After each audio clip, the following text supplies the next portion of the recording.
E aí pessoal, tudo bem? Sejam muito bem-vindos mais uma vez ao meu canal. Estou aqui para falar um pouco com vocês a respeito de alguns acontecimentos das últimas 24 horas que me fazem acreditar que a gente pode ter espaço para o preço do Bitcoin andar um pouco mais. Pensei em entrar ao vivo aqui para conversar com vocês, mas se eu fizesse isso a gente ia acabar ficando conversando aqui por mais de uma hora e a ideia é fazer um vídeo curto para vocês consumirem o conteúdo rapidamente, num formato muito parecido com aquele que eu fiz na semana passada, foi externo, hoje eu vou fazer aqui mesmo do meu escritório. Vamos dar uma olhada em como está o preço, só para vocês darem uma olhada. Nesse momento o Bitcoin precificado em 38.800, fazendo mais 2,6% nas últimas 24 horas, e o Ether segue acima dos $2.000, ganhando 2% também nas últimas 24 horas. Então o Bitcoin parece querer andar um pouquinho. O que eu quero mostrar aqui para vocês, em primeiro lugar, são dois eventos, no mínimo relevantes, e que me deixam otimista a respeito dos próximos passos de preço do Bitcoin. Estou pensando aqui em curto prazo, tá?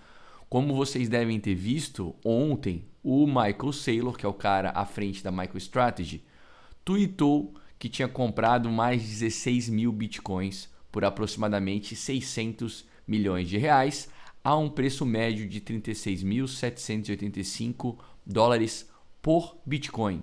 Então agora a MicroStrategy tem aí uma posição de mais de 174 mil Bitcoins adquiridos por 5,2 bilhões a um preço médio de 30.252 dólares por Bitcoin. Então quando a gente percebe o Michael Saylor, que já é um grande holder de Bitcoin, comprando a 36 mil dólares, né, preço médio de 26 mil dólares, isso no mínimo nos chama a atenção. Né? O que será que esse cara sabe? Por que será que esse cara está se posicionando um pouco mais? Ele está fazendo um DCA e está tudo certo, pensando em médio e longo prazo? Pode ser que sim.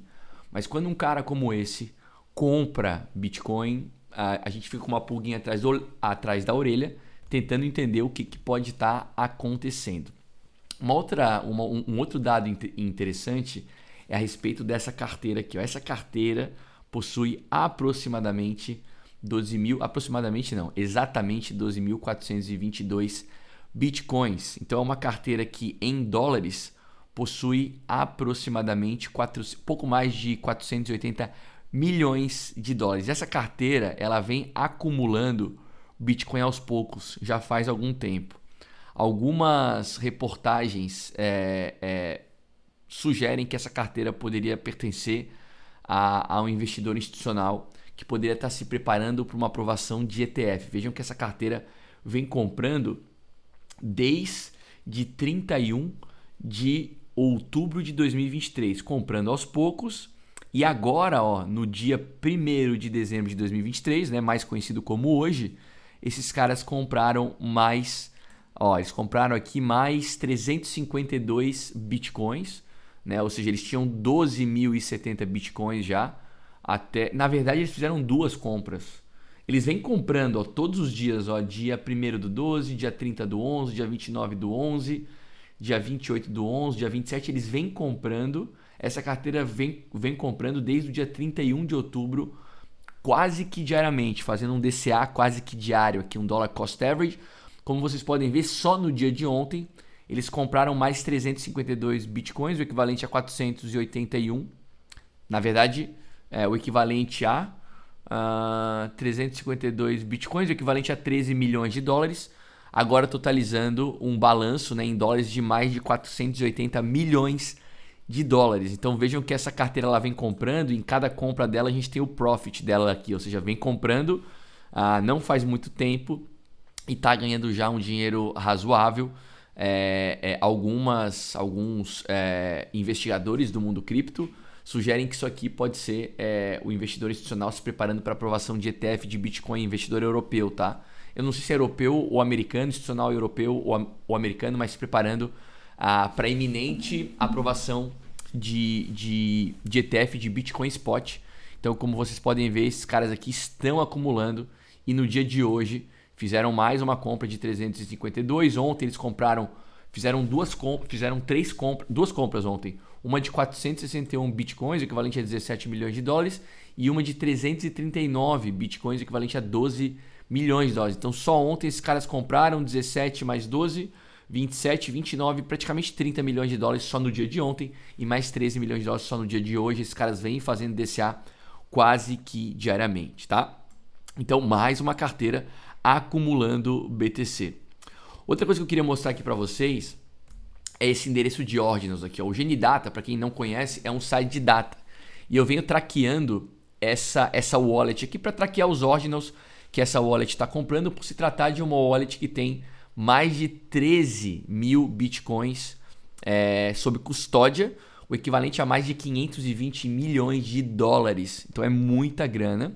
E aí eu tenho traqueado essa carteira. E aí eu tentei olhar hoje o que esses caras estavam transacionando de Bitcoin. Essa carteira, uma curiosidade, todo esse saldo aqui, tanto de Ordinals quanto de BTC, elas estavam em outro endereço. De tempos em tempos, o proprietário dessa carteira movimenta esses Bitcoins de uma carteira para outra. Eu acho que para as pessoas não ficarem tentando traquear, tentando ficar seguindo os movimentos deles, tá? Eu acho, e aí é só um achismo, de que trata-se de um proprietário oriental, né? Quando você vem aqui em domínios, né? Em nomes de domínios, de inscriptions, os caras fizeram a inscrição de alguns domínios. Eu acho que isso aqui é japonês, não tenho certeza, mas eles fizeram algumas inscriptions em japonês. Quando a gente olha também os ordinals deles, eu não vou conseguir mostrar aqui os ordinals, eu teria que jogar isso lá para o Magic Kingdom, pegar essa carteira e jogar lá para o Magic Kingdom, mas tem algumas temáticas orientais, e essa carteira tem uma coleção de Bitcoin Punks e são todos traits femininos. Esses traits aqui são traits femininos, tá? Então, se eu fosse chutar, o proprietário dessa carteira aqui é japonês e é uma mulher, né? Não poderia ser um institucional japonês, um institucional oriental, seja lá de onde for, se posicionando também, ó, Bitmigos aqui, ó, ele tem alguns ordinals interessantes aqui, tá? Então, tem um Ward Rain aqui também, ó, que a gente vem falando já há algum tempo. Esse cara tem um Ward Rain também, ou essa mulher, não sei. Tem um Ward Rain também. Os traits dos Bitcoin Punks serem traits femininos me fazem acreditar que pode ser uma mulher oriental, né? Como, mais uma vez, vocês podem ver aqui nos domínios, tem alguns nomes de domínios orientais aqui. E aí, quando tu pega esse endereço de carteira aqui, tu joga no explorador de Bitcoin, né, tu vê que que essa pessoa tem mais de 13 mil Bitcoins de balanço, como mostra aqui. E aí tu percebe, ó, que foi feito o envio de 13 mil Bitcoins, que eu falei para vocês que é essa movimentação de carteira para carteira. Imagino eu que para despistar quem está traqueando o movimento dessa carteira, ó, 13 mil Bitcoins enviados 6 dias atrás e 5 horas. Mas outros Bitcoins foram enviados também, valores menores, ó, de 5 dias para cá, ó, 30 Bitcoins, 54 Bitcoins, 99 Bitcoins e 32 Bitcoins. Então aqui a gente percebe que essa carteira também vem, além de estar transacionando os Bitcoins principais de um lado para o outro, também está acumulando Bitcoin, tá? Outro dado interessante é isso aqui, ó. Isso aqui nos mostra que a quantidade, a linha preta significa o preço do Bitcoin em dólar e a linha azul significa a reserva de Bitcoins em corretoras. Como vocês podem ver, a quantidade de Bitcoins em corretoras segue caindo. Ó. Quando a gente dá um zoom aqui, ó, num período menor, a gente percebe, ó, que a quantidade de Bitcoins em corretoras segue em queda. A gente até teve um aumento aqui alguns dias atrás, do dia 18 até o dia 27, mas já voltou a cair, e quando a gente pega um período um pouco mais estendido, a gente percebe que a gente tem uma saída de Bitcoin de corretora. Então, se você tem uma saída de Bitcoin de corretora, teoricamente você tem uma diminuição na pressão vendedora, porque tem menos Bitcoin em corretora para ser colocado à venda, tá? Isso aqui é um outro ponto interessante que também me deixa otimista a respeito do mercado. Temos também o James Seyfarth falando aqui que a Fidelity entrou na corrida para aprovação de ETF de Ether à vista,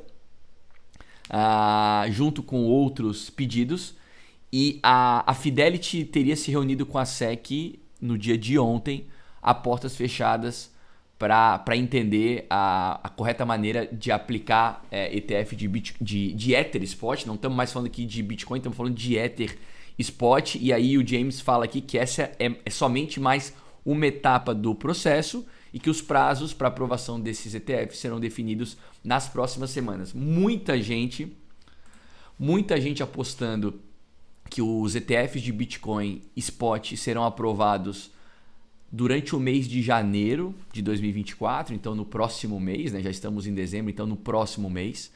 E a gente percebe uma corrida já por aprovação de ETF de Ether Spot. Vocês imaginem que isso aqui é tempestade perfeita para o mercado, para o preço dos ativos do nosso mercado irem embora. Então, mais uma notícia que me deixa razoavelmente otimista. E aí, por fim, só para a gente passar aqui pela minha análise de ciclo, que eu já compartilhei algumas vezes com as pessoas que me acompanham aqui no canal. Eu desenhei no começo do segundo semestre a minha expectativa de que o segundo semestre fosse muito parecido com 2019. Isso não aconteceu, né? Eu esperava uma porrada no começo do segundo semestre e depois uma correção forte na metade dele, assim como foi em 2019. Tivemos uma porrada, depois uma correção, ele subiu um pouquinho antes, depois ele teve uma correção razoável, ele saiu de 3 para 14, depois teve uma correção aqui para 6, e aí aqui a gente poderia desconsiderar, porque isso aqui é o Corona, né? E o Corona Crash eu acho que deve ser desconsiderado. Quando eu percebi que isso não ia acontecer, eu comecei a vislumbrar um cenário mais parecido com 15 e 16, nessa linha verde aqui, que foi desse jeito aqui, ó.